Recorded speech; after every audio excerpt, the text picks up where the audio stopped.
Tes tes 1 2 3. Kedengaran nggak? Apakah suara saya kedengaran? Kedengaran, Bro. Ya, kedengaran, Pak. Oke. Bismillahirrahmanirrahim. Assalamualaikum warahmatullahi wabarakatuh.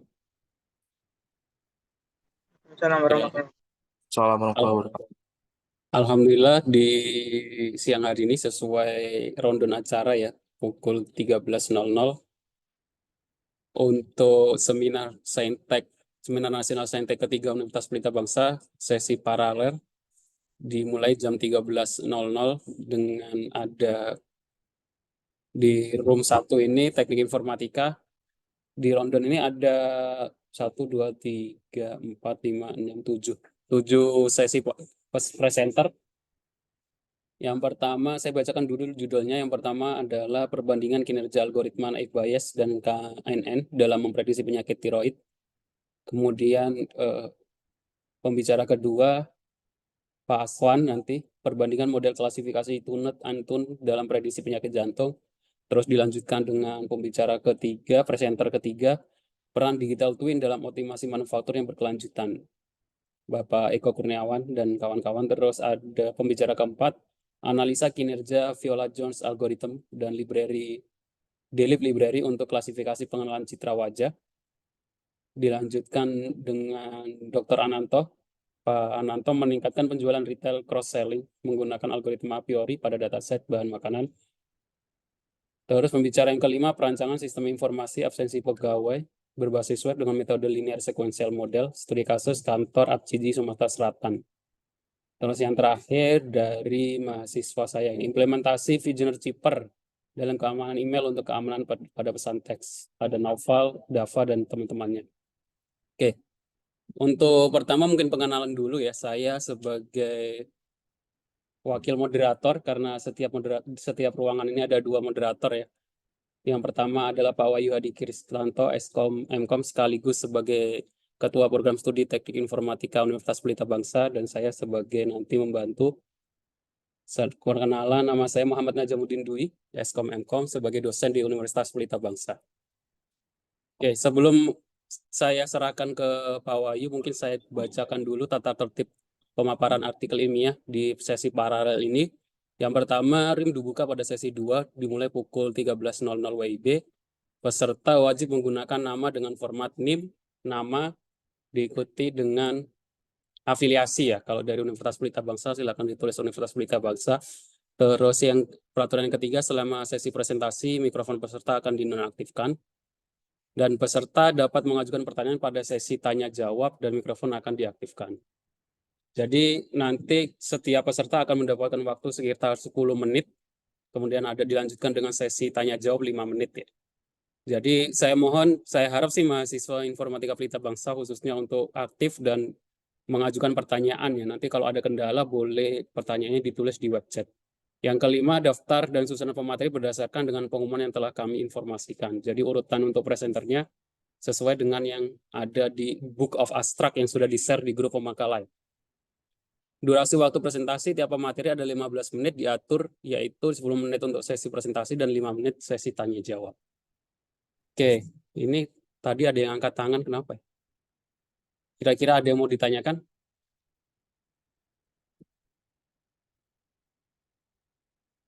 Ismala Dewi. Ada yang ditanyakan atau kepencet ini?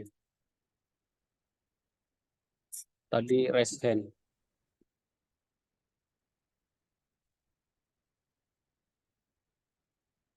Muhammad Gusden Mohtar. Ya, Ya, ada yang ditanyakan? izin bertanya Pak, untuk absensinya itu di mana ya? Oke, untuk absen seminar nanti saya share linknya saya share di grup web chat, di Zoom web chat ya. Oke, baik Pak. Terima kasih Pak. Sama-sama. Oke, saya kira kalau nggak ada pertanyaan lagi, saya serahkan waktu dan tempatnya ke Pak Wahyu.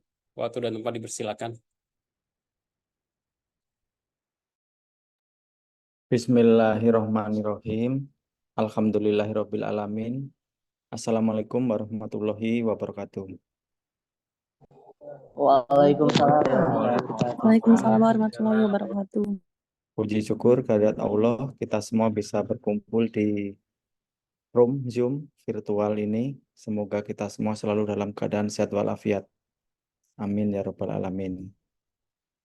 Dan alhamdulillahirrabbilalamin, semua peserta udah hadir, udah antusias dan siap mempresentasikan. Tadi untuk peraturan sudah dibacakan oleh Bapak Najamuddin. Perkenalkan, saya Wahyu Hadi Kristanto sebagai moderator yang akan memandu acara ini sesuai waktu yang ditentukan, yaitu 10 menit untuk presentasi dan 5 menit untuk tanya jawab. Langsung saja, yang pertama presentasi dari STIMIK Amik Riau, Pekanbaru, oleh pemakalah Mas Syarif Jasmin Putri, Aditya Pratama Kevin, Atakwa Rahmadeni. Adapun judul yaitu perbandingan kinerja algoritma naib Bayes dan K-nearest neckboards atau KNN dalam memprediksi penyakit tiroid. Silakan untuk waktunya digunakan sebaik-baiknya.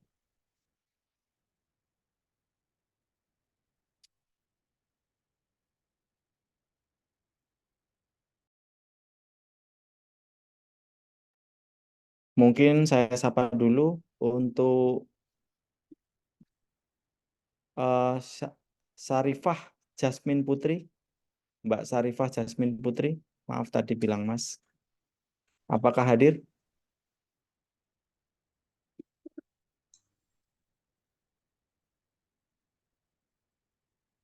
Sarifah Jasmin Putri.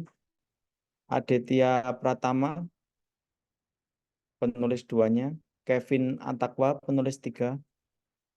Rahmadeni, penulis 4.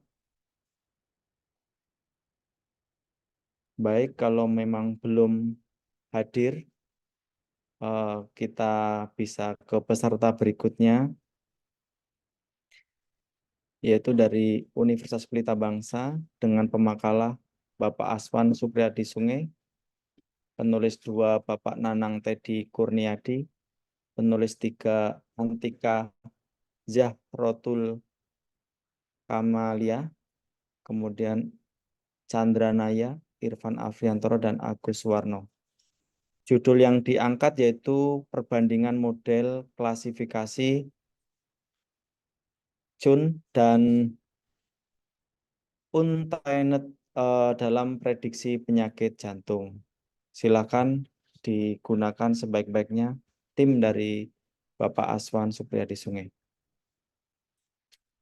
10 menit untuk presentasi dan setelah itu 5 menit untuk tanya jawab. Terima kasih Bapak Wahyu. Suara saya kedengaran Pak Wahyu? Alhamdulillah jelas Pak. Silakan Pak. Saya sebelumnya mohon maaf Pak Wahyu dan para tim. Saya mohon maaf nih kamera saya terbatas, jadi saya tanpa background ya, tidak mengurangi rasa hormat. Terima kasih. Sebentar saya presentasikan dulu.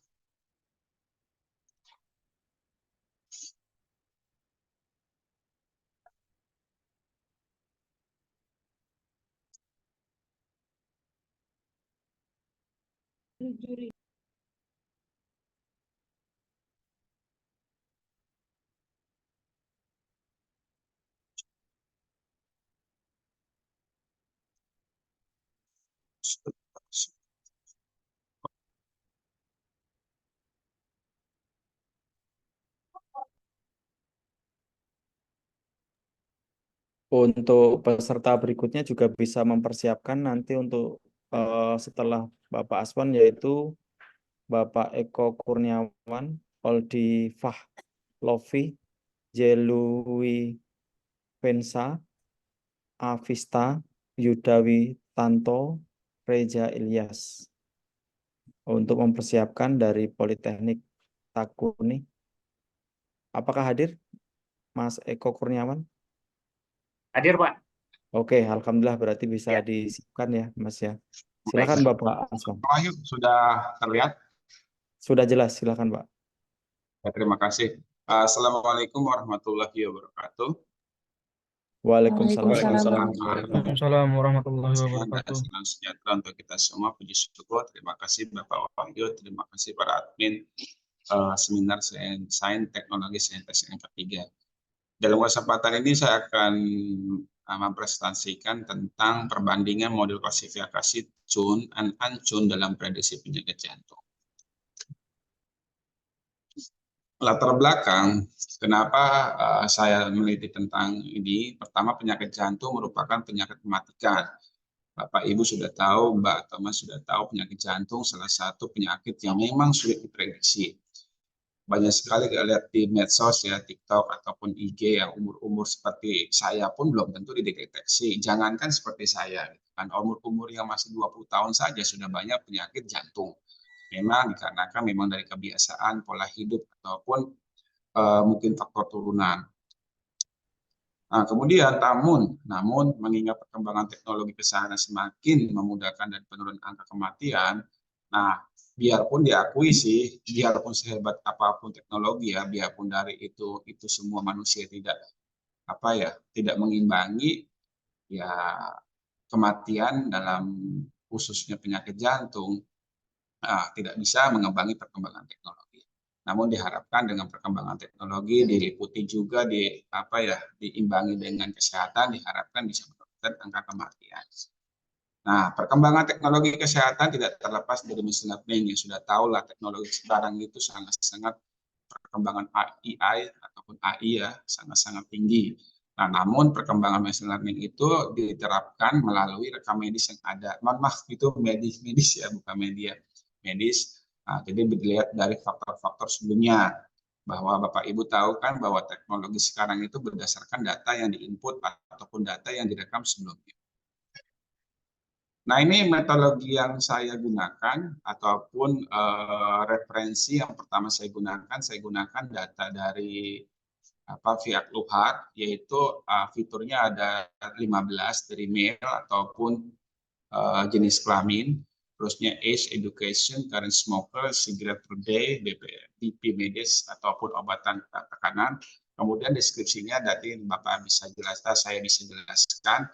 Nanti ada pertanyaan deskripsi ini datanya ini sangat umum yang saya pakai. Sebenarnya saya menggunakan atribut ataupun ya data yang selain dari sini, cuma mengingat kondisi saya belum dapat yang lain, makanya saya gunakan ini nilai datanya ataupun nilai value-nya saya gunakan yang berdasarkan kategorikal, numerikal. Usia itu kan pastilah dari anggap aja dari 10 tahun ya, 10 atau 15 tahun sehingga 70 tahun. Kemudian edukasi ataupun pendidikan, apakah dia itu lulusan pendidikan apa tidak. Kemudian saya, nah ini skema yang saya buat, yaitu ini data. Nah ini data setnya yang saya ambil, saya gunakan. Kemudian saya processing apakah ada nol atau kekosongan ataupun ada data yang memang ada kesalahan. Kemudian saya splitting, saya bagi 2, 70-30. Kemudian saya gunakan 2 model, yaitu 2 decision tree dan random forest. Saya gunakan ini 2 ini mengingat yang paling banyak yang dipakai ketika penelitian yang berhubungan dengan jantung. Sebenarnya sih banyak sih, apalagi yang berhubungan dengan deep learning ataupun yang berhubungan dengan STM ataupun time series. Tapi saya hanya gunakan saja yang saling banyak dipakai. Kemudian saya gunakan research CV yang artinya yang singkatan sih sebenarnya research cross validation, yang artinya metode atau parameter yang terbaik dalam suatu pembelajaran machine learning. Jadi intinya mengoptimasi yang seharusnya 75% ketika kita optimasi nanti akan naik 80%. Pengoptimasian itu dikarenakan data. Jadi yang data-data tersebut tidak terindikasi jantung, tapi ketika dioptimasi dijadikan sebagai prediksi jantung. Memang diakui, memang ini berhubungan sama dataset ya. Saya contoh seperti ini saja. Ketika saya memprediksi orang itu penyakit apa tidak, tapi mengingat dia bilang saya sehat-sehat aja, tapi ngelihat dari rekam medis sepertinya diharuskan ataupun diprediksi menjadi seorang yang harus dirawat inap. Kemudian data ini saya gunakan, diharapkan saya gunakan untuk mengkombinasi parameter dan mengukur performance yang akhirnya kita akan melihat akurasi, precision, recall, dan F1. Nah, saya menggunakan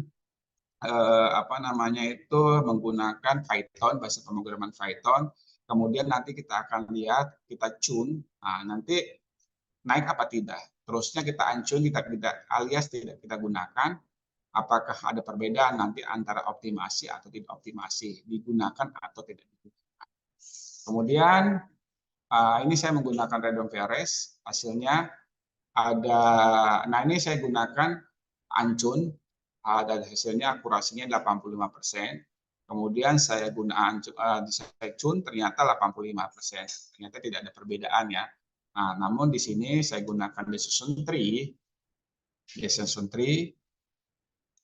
Nah, ini saya gunakan tidak saya gunakan atau untune 76%. Kemudian hasilnya 83%. Jadi ada perbedaan dengan decision tree dengan random forest. Memang diakui data ini bisa saja berubah ketika banyaknya data ataupun banyaknya fitur. Tapi bisa dibilang ini bukan sebagai satu-satunya untuk menggunakan akurasi sebagai utamanya. Bisa juga nanti saya menggunakan metode ataupun hasil yang lain. Kemudian penutup, berdasarkan hasil akurasi tersebut dapat disimpulkan bahwa tune untune random forest classifier dengan parameter terbaik menggunakan research CV menggubuli semua model yang sebesar 85%. Itu saja, terima kasih. Mohon maaf banyak-banyak kekurangan. Mungkin saja ada pertanyaan ataupun masukan dalam penelitian saya. Terima kasih Pak Wahyu. Terima kasih Bapak Aswan. Jadi untuk penelitian Pak Aswan meneliti tentang penyakit jantung dengan random forest, silakan untuk para peserta Zoom untuk menanyakan mengenai paparan dari Bapak Aswan tadi. Dari saya mau bertanya, boleh Pak? Boleh, silakan. Dari Mbak Lusantus. Ya, sebelumnya saya Luza Tusania dengan NIM 312011102 ingin bertanya terkait presentasi dari Pak Aswan tadi. Pertanyaan pertama, dari metode yang Bapak gunakan ini apakah bisa diterapkan di dunia kerja?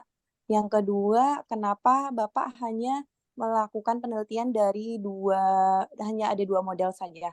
Begitu. Terima kasih, Pak. Silakan Bapak Aswan. Apakah hasilnya bisa buat dunia kerja? Yang pertama tadi Mbak Luza ya, apakah bisa diterapkan di dunia kerja? Ya, yang pasti bisa sih Mbak Luza.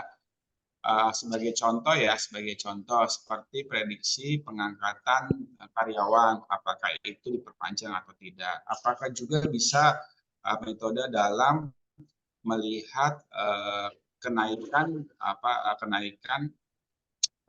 produksi itu bisa diterapkan. Jadi mengingatkan perkembangan sekarang di dalam teknologi dunia kerja itu sangat-sangat kita bisa prediksi berdasarkan data yang ada. Kalau Mbak Luza bisa lihat di paper mahasiswa saya sebelumnya, dia ada memprediksi tentang kenaikan pangkat. Jadi bisa diterapkan, dia pun tidak menggunakan metode grade shift ini. Itu, jadi bisa diterapkan Mbak, ya tergantung dari datanya. Siapa tahu Mbak Luza atau Mas yang ada di sini bisa diterapkan ke dunia skripsi ataupun ke bidang skripsi, jadi terapkan saja. Yang kedua, kenapa menggunakan 2 model itu ya Pak ya, kalau nggak salah tadi. 2 model ya, betul. Saya akui tadi yang saya sudah bilang sebelumnya Mbak Luza, Pak Wahyu dengan yang teman-teman yang di sini ya. Memang kenapa saya gunakan 2, sebenarnya sih banyak. Mengcompare dengan yang lain itu silakan aja, bisa aja. Cuma mengingat yang saya lihat, yang saya cari, decision tree dengan random forest itu paling umum digunakan. Pertama, ya paling mudah. Kedua juga sangat simpel sekali dalam penggunaan. Menggunakan bahasa aplikasi seperti Python, seperti bahasa pemrograman Python. Jadi yang hanya mewakili saja sih Mbak. Jadi kalau Mbak Luza, Pak saya mau nerapin Pak menggunakan 3 metode, 4 metode, bisa silakan.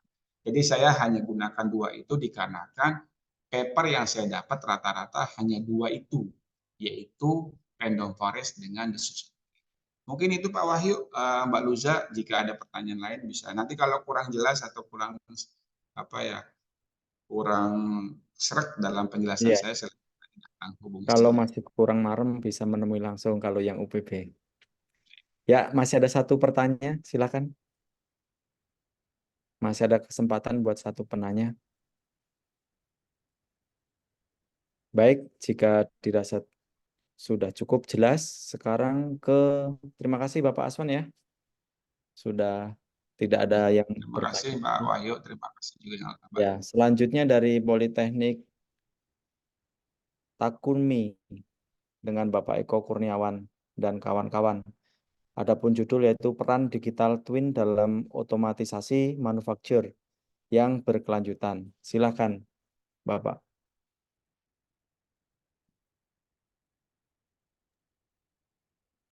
Baik, apakah suara saya bisa didengar, Pak? Sangat jernih, Pak. Nggak ada noise. Oke, baik. Kemudian apakah slide saya dapat dilihat, Pak?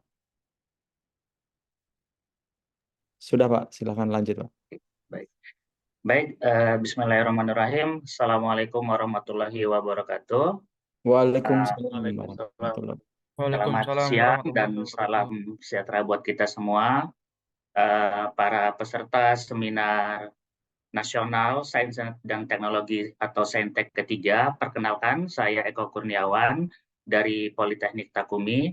Pada kesempatan siang hari ini saya akan menyampaikan presentasi dengan judul Peran Digital Twin dalam Otomatisasi Manufaktur yang Berkelanjutan. Baik, adapun konten dalam presentasi saya adalah pendahuluan, kemudian ada tujuan, metodologi yang digunakan, hasil dan pembahasan, dan yang terakhir adalah kesimpulan. Nah, untuk pendahuluan pada presentasi ini saya ingin menjelaskan bahwa digital twin itu adalah sebuah model virtual dari sebuah proses, produk, dan atau layanan dengan menerapkan konsep pemodelan dan simulasi. Digital twin sebagai bentuk pengembangan dari Cyber Physical System atau CPS dan IoT yang menjadi salah satu solusi transformasi digital pada industri 4.0. Nah, dalam hal ini digital twin itu juga berperan penting dalam mengintegrasikan sistem otomasi dengan elemen cerdas dan teknologi digital dalam berbagai aspek produksi untuk menciptakan industri manufaktur yang cerdas dan berkelanjutan. Nah, jadi kira-kira gambarannya seperti ini, Bapak Ibu bisa lihat ada sebuah physical asset atau aset fisik, kemudian dibuat atau dibentuk dalam virtual, gambaran virtual, di mana di situ hal yang diperlukan adalah terkait dengan data dan informasi, pertukaran data dan informasi. Baik, nah selanjutnya isu yang terjadi sekarang adalah bahwa adanya peningkatan ya smart manufacturing ya mulai dari tahun 2020 hingga 2025 itu sebesar 12,4%. Isu berikutnya adalah adanya tantangan dekarbonisasi, di mana dalam hal ini industri manufaktur sebagai penyumbang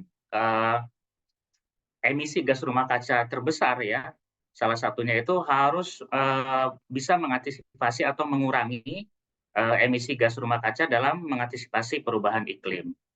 Nah, selanjutnya adalah berkaitan dengan tujuan daripada pencapaian ya Sustainable Global Development atau SDGs yang terdiri dari 3 pilar utama yaitu sosial, ekonomi, dan lingkungan, di mana capaian ini ya diharapkan itu progresnya hampir 100% itu di tahun 2030. Nah, berdasarkan hal tersebut ya maka kami ya melakukan sebuah penelitian dalam hal ini yang bertujuan untuk memberikan informasi secara komprehensif mengenai peran digital twin atau kita singkat DT ya yang berfokus pada otomatisasi manufaktur dengan mempertimbangkan aspek pembangunan berkelanjutan. Nah, adapun metodologi yang kami gunakan yaitu pertama mengidentifikasi dalam hal ini melakukan identifikasi terhadap jurnal-jurnal ilmiah, yaitu melalui literatur review yang fokusnya adalah berkaitan dengan transformasi digital.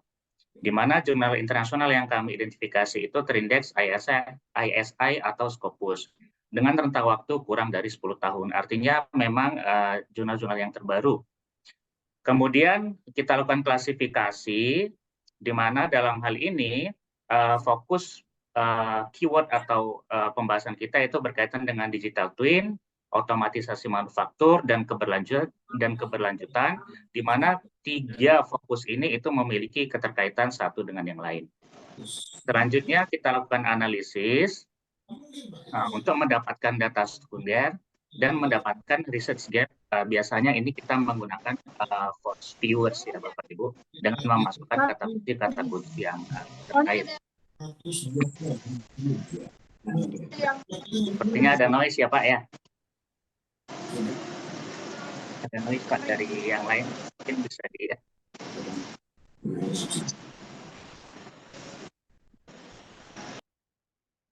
Oke, bisa saya lanjut Pak ya? Aman Pak, Oke. lanjut Pak. Oke, baik. Nah, terkait hasil dan pembahasan, nah jadi untuk hasil pembahasan kami terdiri dari konsep dasar ya, konsep dasar dan karakteristik dari digital twin. Nah, sebenarnya dalam hal ini ya, konsep dari digital twin itu meniru kepada keadaan kembaran fisik secara real time atau sebaliknya. Nah, hal ini berkaitan dengan product life cycle management atau PLM.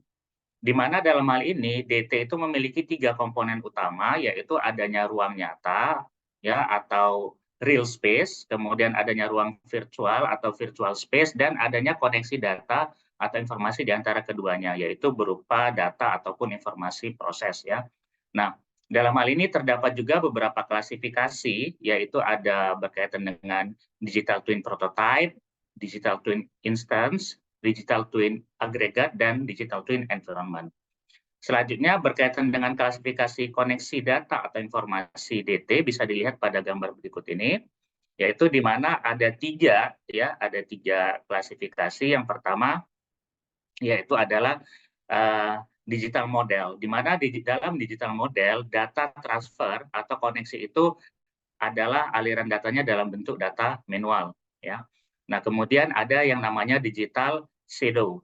Nah, untuk digital shadow ya, antara objek fisik dan objek digital, dari objek fisik ke objek digital itu menggunakan data otomatis, tetapi yang dari objek digital ke fisik itu masih menggunakan data manual. Sedangkan untuk yang ketiga yaitu digital twin, baik dari objek fisik ke objek digital ataupun sebaliknya itu sudah menggunakan aliran data yang otomatis. Nah, dari hal tersebut ya dapat dilihat bahwa karakteristik utama digital twin itu adalah adanya pertukaran aliran data atau informasi yang sepenuhnya otomatis dan berlangsung 2 arah atau bidireksional antara ruang fisik dan ruang virtual, di mana keduanya itu saling tersinkronasi secara real time. Sehingga dalam hal ini model DT itu paling sesuai untuk aplikasi manufaktur seperti prediksi kualitas produk, perencanaan produksi, atau kolaborasi antara manusia dan robot. Nah, baik, yang berikutnya yaitu hasil pembahasannya mengenai hubungan antara digital twin dengan otomasi manufaktur. Ini sebenarnya bisa kita lihat dari kerangka kerja standar ISE 95, yaitu berkaitan dengan Enterprise Control System Integration, di mana berdasarkan standar ini ya terdapat 4 level, mulai dari level 0 sampai level 4, mulai dari machinery sensor, kemudian ada PLC, SCADA, HMI, dan MES hingga ERP. Nah, dalam hal ini kerangka kerja ini bisa kita lakukan ya dalam hal untuk otomatisasi menggunakan digital twin. Nah, jadi ada pengembangannya kalau Bapak Ibu lihat di gambar 5 ya. Pengembangan mulai dari aset digital twin, kemudian adanya automation digital twin, life cycle digital twin, optimization digital twin, dan terakhir itu bisnis digital twin. Nah, jadi berdasarkan kerangka kerja inilah ya optimasi atau otomatisasi manufaktur di bidang digital twin pada otomasi manufaktur bisa kita terapkan. Sehingga dalam hal ini ya itu DT bisa menjadi pendorong untuk meningkatkan derajat otomatisasi dalam industri. Nah, ini kita berdasarkan konteks dari Cyber Physical Production System. Kemudian DT juga dapat kita gunakan untuk mengurangi kompleksitas dan meningkatkan efisiensi konfigurasi otomasi manufaktur. Seperti misalnya di industri atau di pabrik, misalnya kita mau mengadakan pertukaran, penghapusan, atau penambahan sistem mekatronik, ya baik secara kualitatif maupun kuantitatif itu jauh lebih efisien. Nah, ini kita bisa menggunakan anchor point method, ya. Kemudian dalam peran DT berikutnya ya pada otomasi manufaktur, yaitu DT dari sistem otomatis dapat mengatasi tantangan untuk membuat sistem dengan cepat dan mudah dikonfigurasi ulang dalam lingkungan simulasi lintas domain. Jadi sebelum kita lakukan perubahan secara real time, maksudnya secara fisik, ya kita bisa konfigurasi secara simulasi terlebih dahulu. Hal ini tentunya bisa menghemat cost ya atau biaya.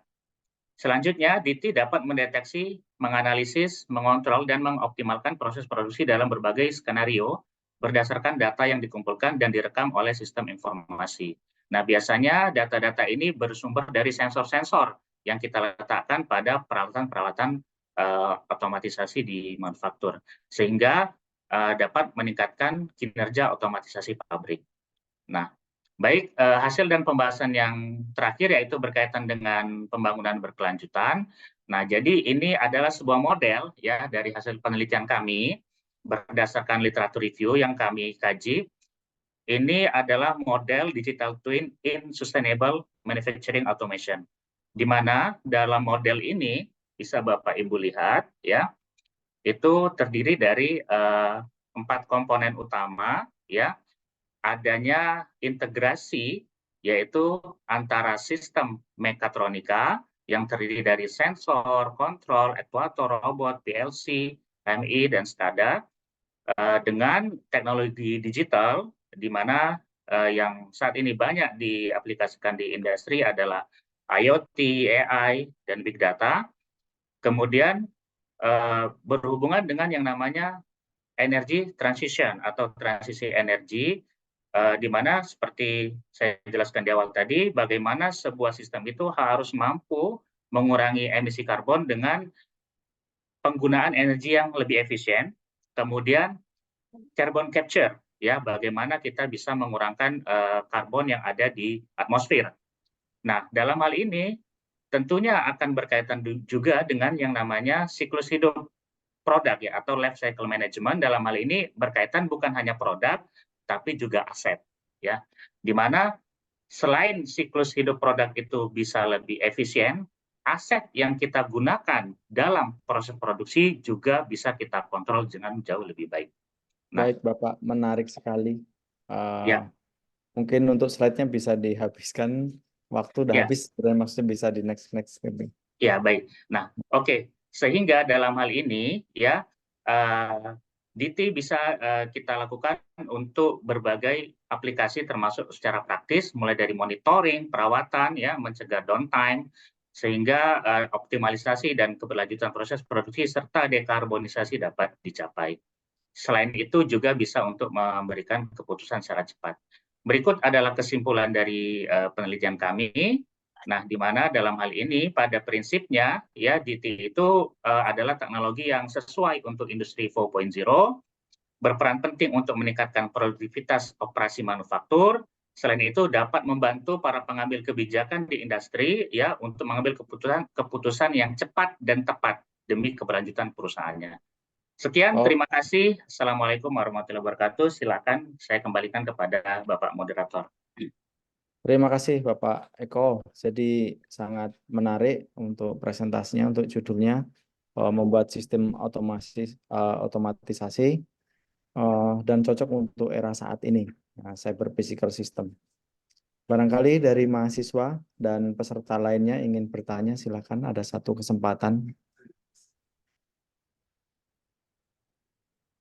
Silakan, mau bertanya? Oh, ada nggak yang bertanya? Saya, Pak. Silakan. Assalamualaikum, perkenalkan nama saya Jose Julian Hidayat dengan NIM 31210695. Untuk digital twin sendiri kan ada 3 tahapan ya Pak. Yang pertama yang prototype, terus instance, sama aggregate.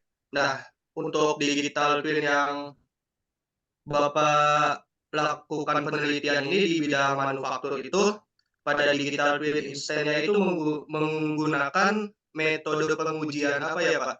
Sehingga efektif dalam proses manufakturnya. Terima kasih. Monggo Pak Eko, metode pengujian untuk DT. Oke, baik. Terima kasih atas pertanyaan dari Mas Julian ya. Sebenarnya kalau untuk DT ini ya, kita penelitian itu masih sebatas kajian literatur.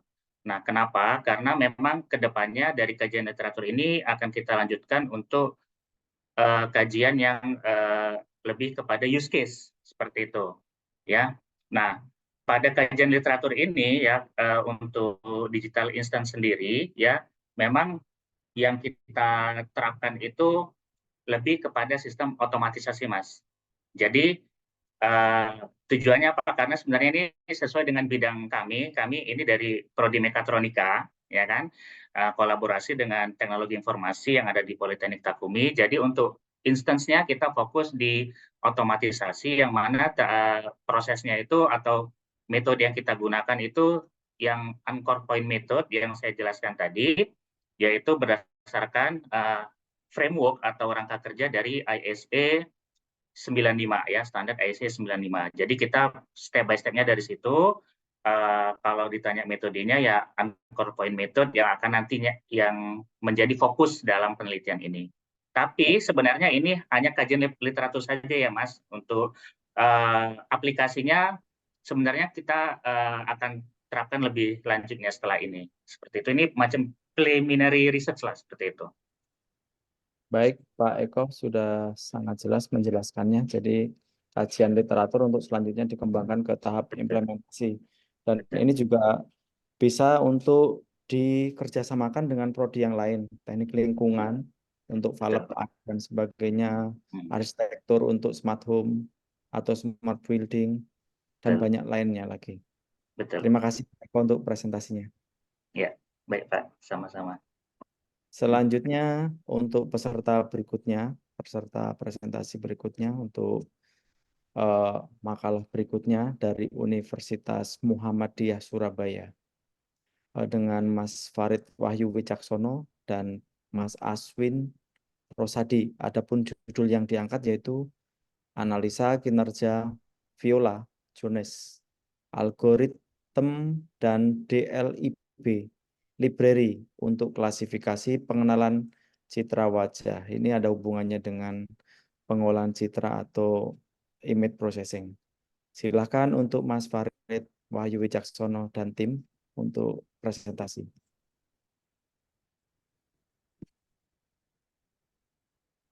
Apakah sudah hadir Mas Farid?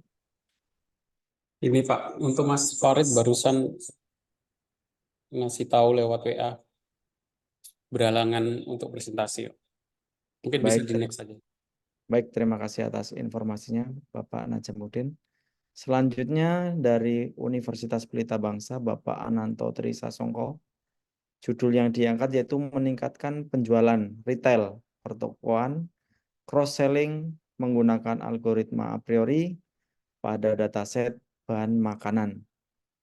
Pak Ananto, apakah sudah siap?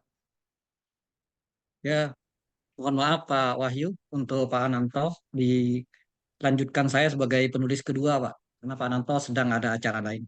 Oke, terima kasih. Silakan Pak Ahmad Turmuti.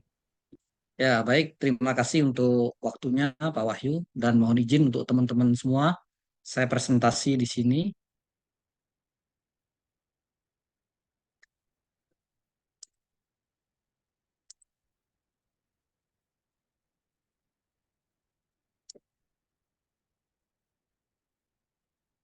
Ya, apakah sudah muncul presentasi saya? Sudah Pak, tinggal di slide. Untuk presentasi secara singkat aja Pak. 10 menit maksimal. Ya, baik. Di sini saya akan presentasikan dengan judul meningkatkan penjualan retail cross-selling menggunakan algoritma a priori menggunakan dataset bahan makanan. Latar belakang dari penelitian ini adalah keberlanjutan suatu perusahaan sangat bergantung pada peran konsumen dalam melakukan transaksi. Konsumen mempunyai perilaku dan karakteristik yang beragam. Bisnis retail menghadapi beberapa permasalahan dalam proses penjualan, antara lain kekurangan stok. Jadi di penelitian ini kami mencoba untuk mencari, menghitung produk mana yang biasanya dibeli berbarengan. Jadi metodologi yang kami gunakan adalah langkah pertama, the start, menghasilkan satu item kandidat item set. Terus yang kedua, menghitung jumlah kemunculan tiap item dalam kumpulan data. Menyimpan satu item yang memenuhi persyaratan dukungan minimum atau minimum support. Kemudian langkah kedua, menghasilkan kumpulan item kandidat atau key item. Penggabungan frekuen item set pada langkah sebelumnya menghasilkan key item kandidat item set. Periksa apakah kandidat item set merupakan subset dari semua transaksi dalam dataset. Kemudian simpan kumpulan item key item yang memenuhi persyaratan dukungan minimum atau min support. Langkah ketiga, ulangi langkah kedua sampai tidak ada frekuen item set baru yang ditentukan. Dan ini merupakan hasil dari perhitungan yang kami gunakan menggunakan algoritma a priori. Dari hasil analisis tadi menunjukkan hubungan antara beberapa pasangan item dalam pembelian termasuk full meat dan other vegetables, roti gulung atau roti, dan soda serta roll buns dan whole milk. Jadi dalam penelitian ini, algoritma a priori diterapkan untuk menganalisis asosiasi dalam data pembelian, identifikasi hubungan antara item tertentu seperti whole milk dan other vegetable, roll bun dan soda serta soda yang telah dilakukan. Hasil analisis menunjukkan bahwa beberapa barang cenderung dibeli secara bersamaan. Dan untuk hasil yang kami buat menggunakan Colab, sebentar kami coba tunjukkan ya. Hasil hitungan yang kami buat.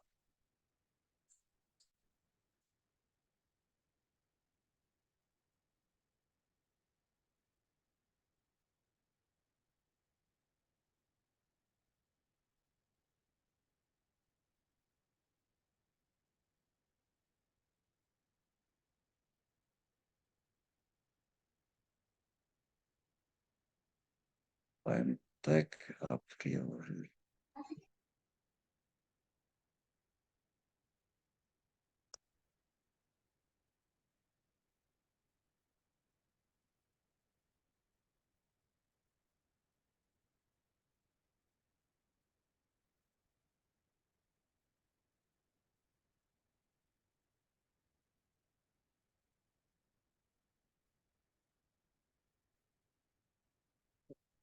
Bentar ya.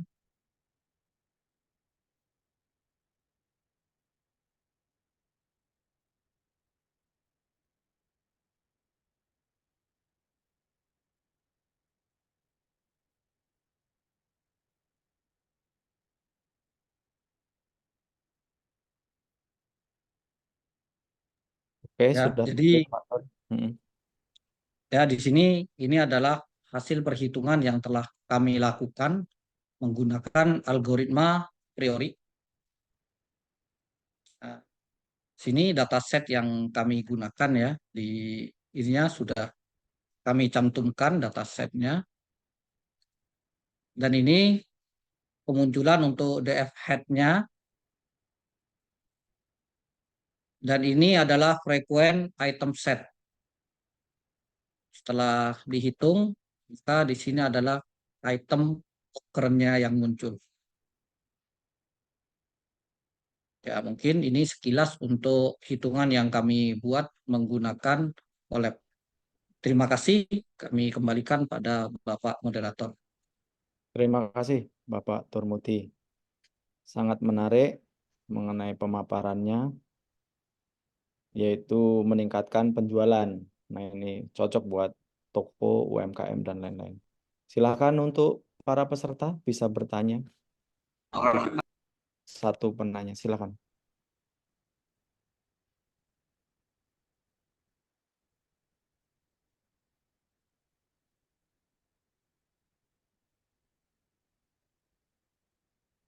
Ada yang bertanya?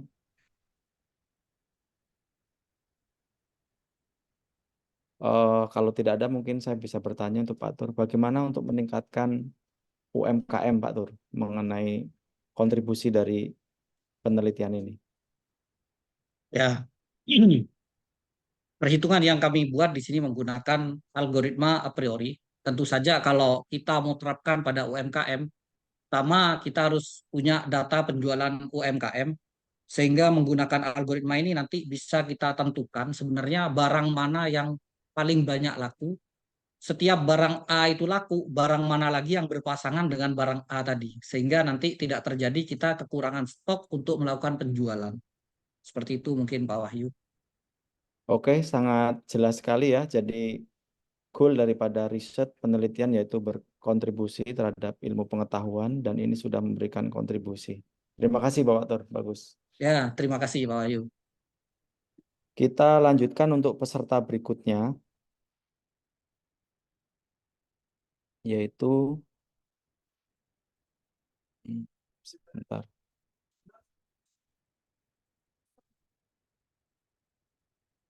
Dengan Universitas Islam Negeri Raden Fatah. Universitas Islam Negeri Raden Fatah oleh Mbak Dela Ardiana. Mbak atau Mas nih? Dela Ardiana, Mbak Reni Septianti. Judul yang diangkat yaitu Perancangan Sistem Informasi Absensi Pegawai berbasis web dengan metode linear sequential model atau studi kasusnya di kantor APJII Sumsel. Apakah sudah hadir Mbak atau Mas Dela Ardiana dan Reni Septianti? Sudah, Pak. Apakah sudah siap? Jika sudah siap bisa langsung Ya, presentasi. insya Allah siap, Pak. Silakan. Baik, sebelumnya mohon maaf, Pak, karena tidak bisa pakai background karena ada keterbatasan di kameranya, Pak. Siap, lanjutkan.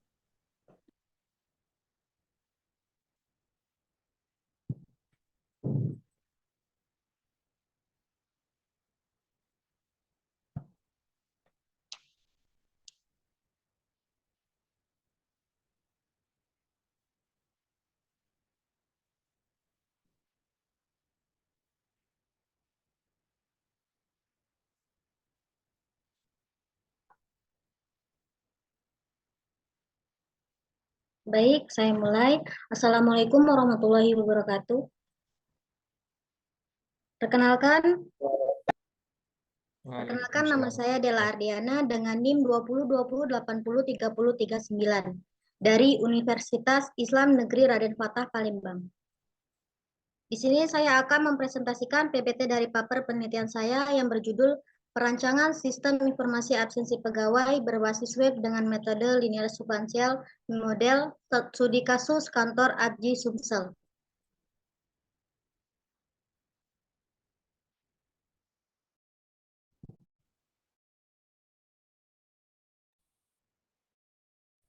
Ya, silakan. Dari penelitian ini, yang pertama, absensi merupakan suatu kegiatan pengambilan data guna mengetahui suatu kehadiran dan tidak teknologi informasi seperti komputer, telekomunikasi, dan teknologi lainnya yang dapat memberikan nilai bagi pengelolaan sistem diperlukan untuk menciptakan sistem informasi kehadiran yang efektif. Catatan kehadiran terkadang dikenal sebagai kartu kehadiran adalah catatan jam kehadiran setiap karyawan dalam suatu organisasi. Di era teknologi yang semakin maju, pengelolaan absensi pegawai masih banyak instansi dan perusahaan yang mengelola absen dengan cara manual. Salah satunya adalah APJI Sumatera Selatan yang dapat menimbulkan berbagai permasalahan absensi pegawai.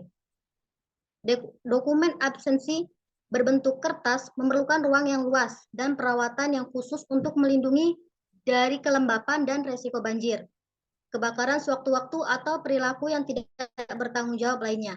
Oleh karena itu, ABJI Sumsel harus mempunyai suatu sistem yang memudahkan untuk mengelola dokumen absensi pegawai yang prosesnya berjalan dengan efektif dan efisien.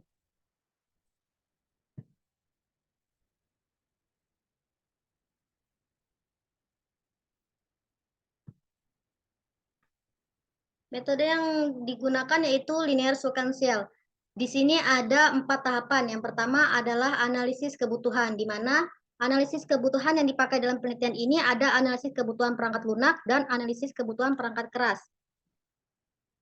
Analisis kebutuhan perangkat lunak yang saya gunakan, yang pertama itu ada Google Chrome sebagai web browser, kedua Figma sebagai perangkat lunak desain yang berbasis web yang digunakan untuk mendesain atau mengedit.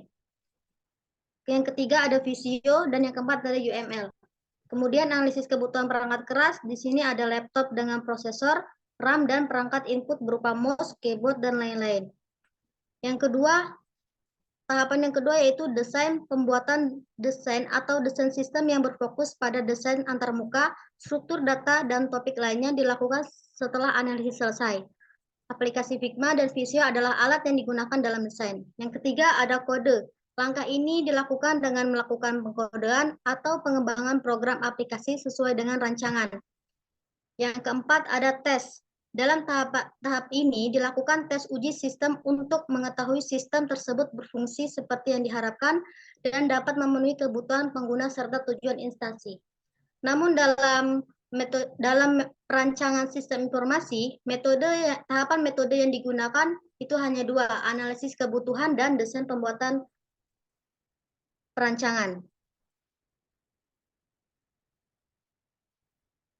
Selanjutnya yaitu hasil. Perancangan sistem merupakan suatu kegiatan pengembangan prosedur dan proses yang sedang berjalan untuk menghasilkan suatu sistem baru atau memperbarui sistem yang ada untuk meningkatkan efektivitas kerja agar dapat memenuhi hasil dan yang digunakan dengan tujuan memanfaatkan teknologi dan fasilitas yang tersedia.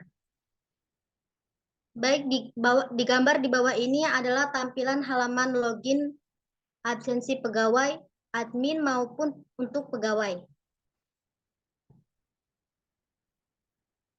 Kemudian ini adalah gambar tampilan halaman absensi pegawai saat datang dan absensi saat pulang. Yang terakhir yaitu ada tampilan halaman data input absen pada admin, di mana data-data pegawai yang telah absen akan terinput di dalam sistem admin.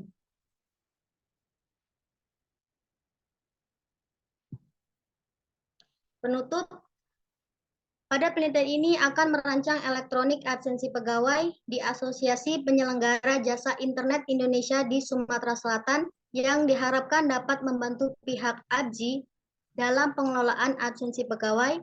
Dengan menerapkan solusi tersebut, ABJI dapat meningkatkan efisiensi operasional, mengurangi resiko kesalahan, dan menghasilkan informasi absen pegawai yang lebih akurat dan tepat waktu. Mungkin sekian dari saya. Terima kasih. Saya kembalikan ke Bapak Moderator. Baik, terima kasih atas presentasinya, Mbak Dela. Mbak Dela Pak, Mbak Ren ini? Mbak Dela, Pak.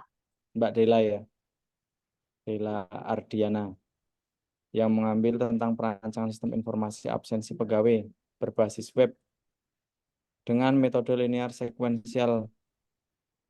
Ini studi kasus di kantor APJII Sumsel.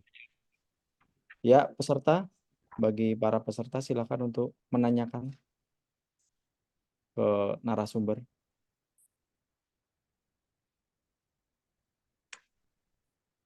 Silakan. Ada yang bertanya, silakan. Kalau nggak ada, mungkin saya yang menanyakan nih. Pak, Ya, silakan. Ya. izin bertanya, Pak. Saya Adimas Bayu Aditya, NIM 3123168. Ingin bertanya, misalkan di tempat kerja biasanya kan ada yang namanya rolling shift. Di dalam penelitian Mbaknya ini, saat prosesnya, misal terjadi human error seperti kesalahan saat absensi out, lalu orang tersebut melakukan absensi in. Apakah ada penanganan yang dilakukan dalam penelitian tersebut? Mungkin seperti itu, Pak.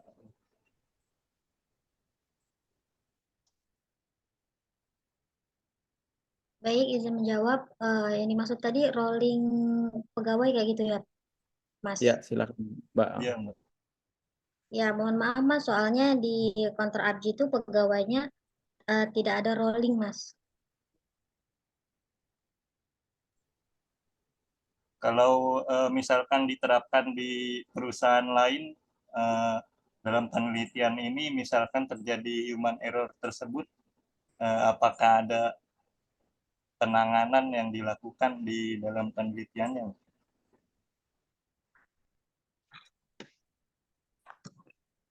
Bisa diulang, Mas? Kurang jelas. Mungkin di beberapa perusahaan ada yang namanya rolling shift.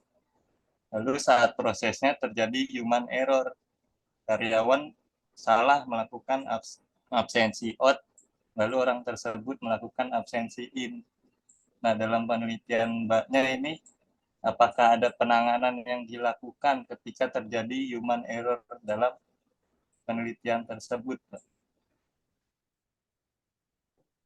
Ada, Mas, itu kalau misalnya ada kesalahan seperti itu langsung menghubungi admin, Mas. Soalnya adminnya juga ada di situ. Mungkin kalau misalnya kesalahan absensinya itu bisa habis menghubungi admin akan dimulai ulang, Mas, dari awal atau dihapus untuk kesalahan error itu, Mas.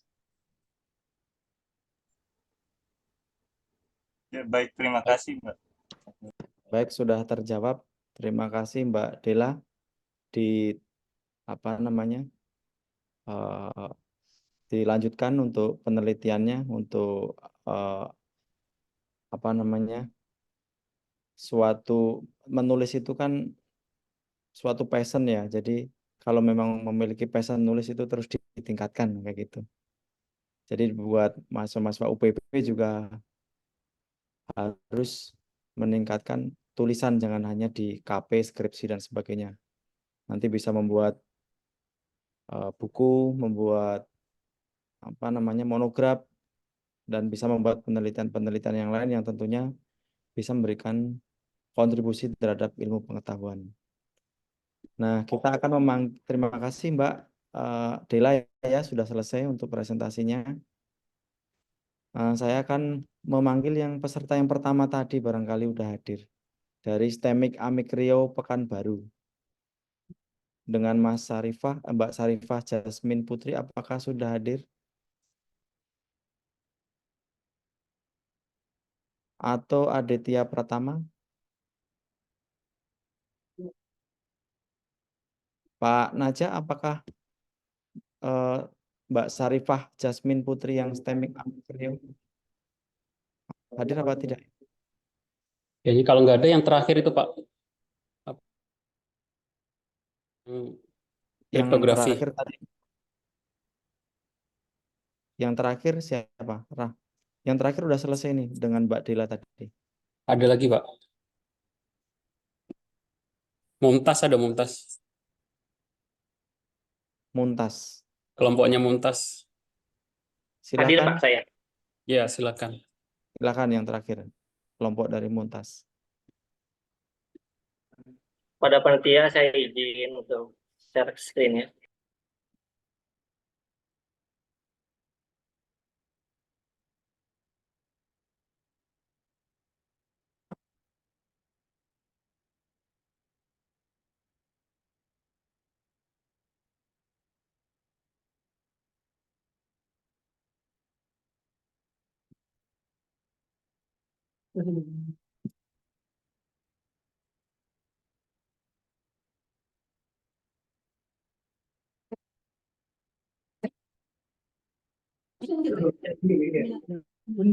Assalamualaikum warahmatullahi wabarakatuh. Waalaikumsalam. Baik,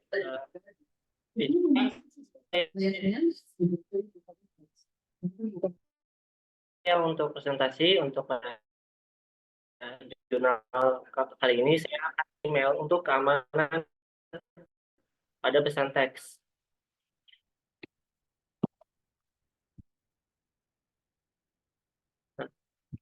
Next selanjutnya yaitu ada latar belakang. Latar belakangnya itu dari Kementerian Kominfo mencatat puluhan kasus kebocoran data Indonesia tercatat sepanjang 2019 hingga 2023 terdapat 94 kasus. Ini disampaikan oleh Dirjen Aptika Kementerian Kominfo Samuel Abrijani Pangerapan dalam rapat panja kebocoran data Komisi 1 pada tanggal 12 bulan 6 2023. Jumlah kasus yang tertinggi terjadi pada tahun 2022 yakni sebanyak 35 kasus. Dan ada pada tahun 2019 tercatat cuma ada 3 kasus, lantas naik menjadi 21 kasus pada tahun 2020 dan turun tipis menjadi 20 kasus pada tahun 2022. Sementara itu selama 2023 hingga bulan Juni sebanyak 15 kasus. Oke. Ini berikut adalah gambar flowchart dari program kami yang kami buat. Nah, ini dia ada rumusan inskripsi beginner shipper-nya. Nah, lalu ada hasil. Slide kelima ini menampilkan sebuah hasil dari tabel di atas menunjukkan hasil inskripsi pesan teks dengan menggunakan sandi beginner pesan teks yang akan disandikan adalah beginner shipper adalah metode inskripsi klasik yang menggunakan kunci sebagai pengacakan untuk menyandingkan teks. Nah, dan cara kerjanya melibatkan pengulangan kunci pada panjang teks yang akan disandingkan kunci yang digunakan adalah UPB. Nah, seperti ini tampilannya.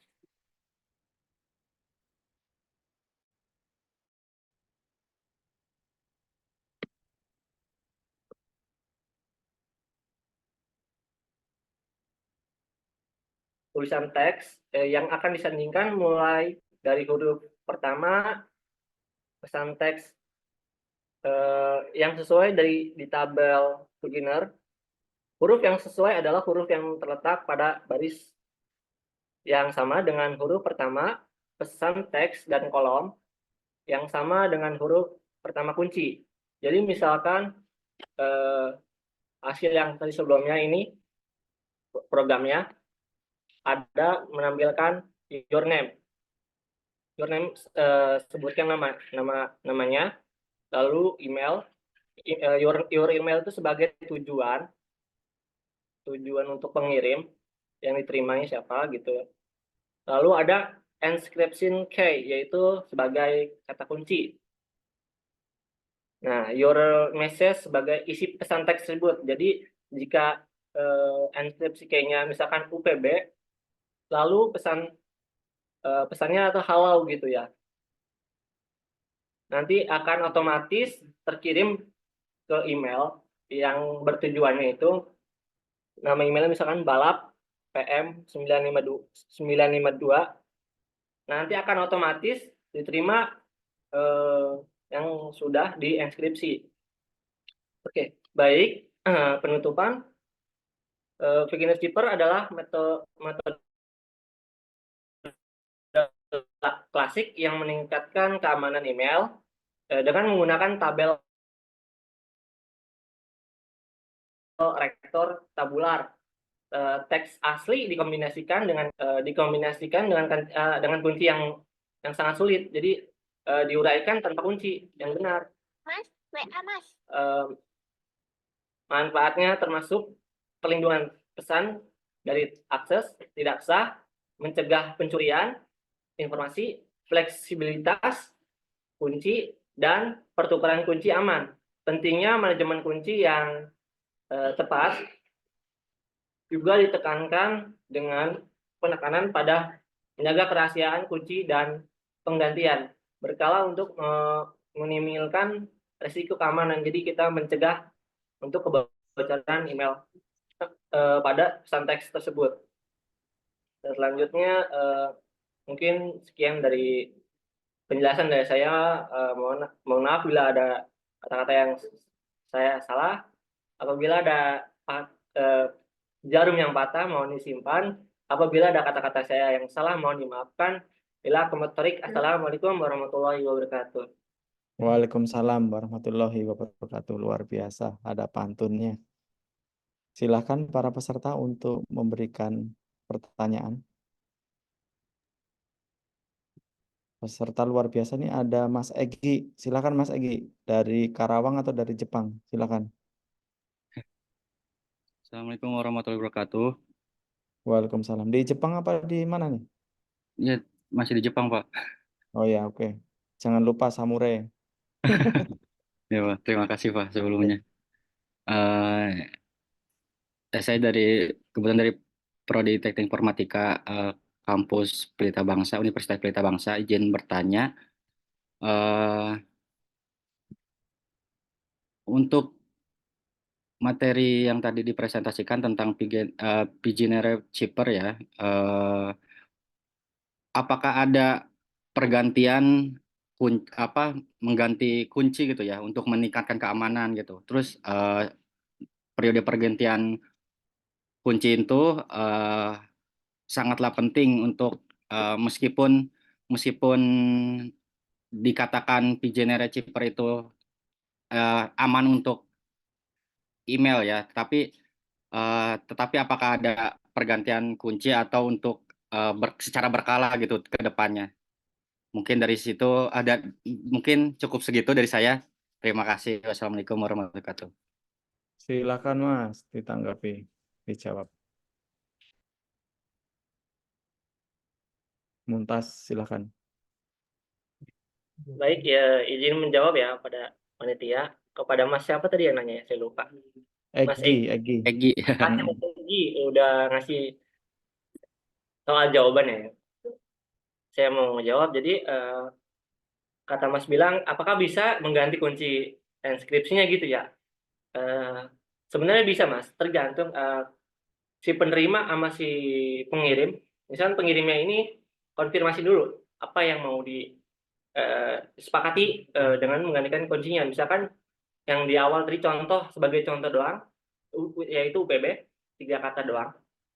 Dan kalau misalkan contohnya apakah bisa diganti kunci tersebut, jawabannya bisa, yaitu misalkan tergantung kesepakatan kedua belah pihak tersebut.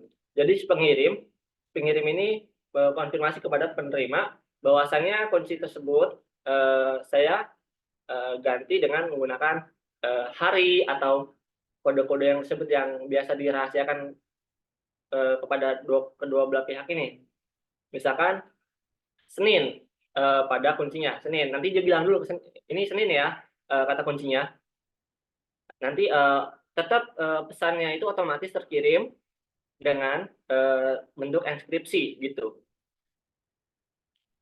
Dan jawaban tersebut juga bisa dicek atau dibuka di Google Internet. Apakah benar untuk mengetahui jawaban tersebut takutnya salah atau enggak gitu pengecekannya.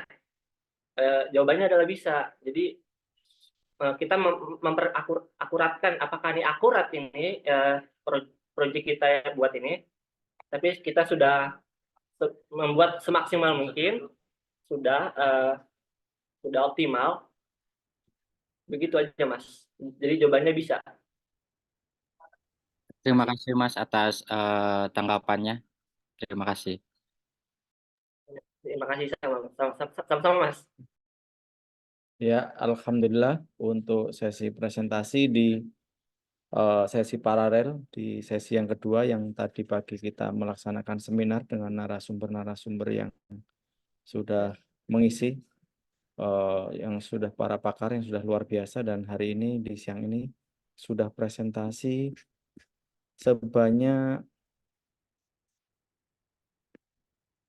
7 pemakalah, dan alhamdulillah sudah disampaikan semua untuk presentasinya, dan mudah-mudahan kita mendapatkan ilmu dan berguna dan bisa membawa kemajuan buat kita semuanya. Dan kami menginformasikan untuk pemakalah terbaik, insya Allah akan kami tayangkan di web Saintek. Jadi kami akan berkumpul panitia untuk panel untuk menentukan pemakalah terbaik tersebut, dan nanti insya Allah akan kami publish di web Saintek. Terima kasih untuk waktunya dari semuanya, dari kampus di luar UPB udah berkontribusi luar biasa, dan insya Allah kita usahakan untuk setiap tahun ada acara ini. Dan terima kasih untuk para mahasiswa yang berlatih menulis, berlatih presentasi, dan ini merupakan kontribusi, dan passion untuk menulis harus terus dilanjutkan. Sampai ketemu di lain kesempatan. Mohon maaf atas segala kekurangan.